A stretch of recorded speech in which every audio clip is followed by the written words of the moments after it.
ఆంధ్రప్రదేశ్ రాజకీయాల్లో మహిళా సాధికారత ప్రజారోగ్యంపై ముఖ్యమంత్రి చంద్రబాబు నాయుడు మరోసారి తన స్పష్టమైన విజన్ చాటుకున్నారు.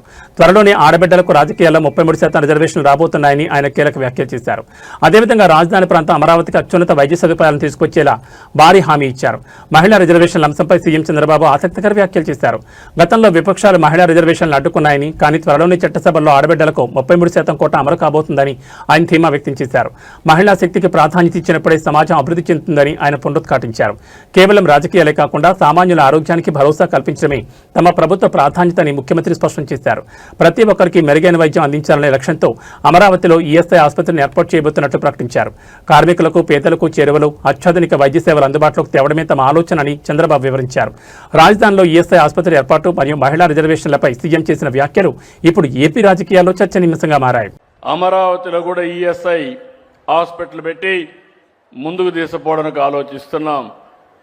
నా ఆలోచన ఒకటి, సమాజంలో ఆరోగ్యం ఉండాలి, అందరికీ మీ ఆదాయాన్ని పెంచాలి, జీవన ప్రమాణాలు పెంచాలి, ఇంకో పక్కరు అందరూ ఆనందంగా ఉండాలి. నేను దీనికోసం ఒక వినూత్నమైన ఆలోచన చేస్తూ వస్తున్నాం. ఈరోజు మీరు చూసే సంక్షేమ కార్యక్రమాలు 1-2 కాదు. తల్లికి వందనం, అన్నదాత సుఖీభవ, స్త్రీ శక్తి.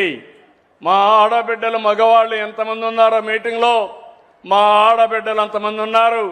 ఇది శుభ పరిణామం, ఇది ఒక పెద్ద మార్పు.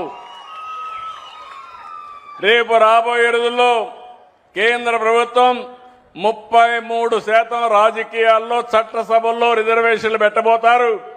మొన్నైతే అపోజ్ చేశారు, కానీ తప్పకుండా సాధిస్తాం. మా ఆడబిడ్డలు 33% చట్టసభల్లో ఉంటే ఆ చట్టసభలకే శోభ వస్తుందని చెప్పి కూడా నేను మీకు తెలియజేస్తున్నా. అన్ని రంగాల్లో మహిళలు రాణించాలి. అందుకే మీరు ఒకసారి చూస్తే డాక్రా సంఘాలు నేనే పెట్టిన తర్వాత దాన్ని అభివృద్ధి చేశాం. ఈరోజు దగ్గర 28,000 కోట్ల రూపాయలు కార్పస్ డబ్బులుంది, సేవింగ్ ఉంది. దగ్గర 50,000 కోట్ల రూపాయలు అప్పు తీసుకుంటే తిరిగి పెద్ద ఇండస్ట్రీస్ ఇక్కడ ఉన్నారు, కానీ వీళ్ళన్నా ఒక రోజు లేట్ చేస్తారు, కానీ మా ఆడబిడ్డలు మాత్రం చెప్పిన సమయానికి రీపే చేస్తున్నారు. నాన్ రీపేమెంట్ చూస్తే 0.2%. అలాంటి నీతి నిజాయితీతో ముందుకు పోతున్నారు.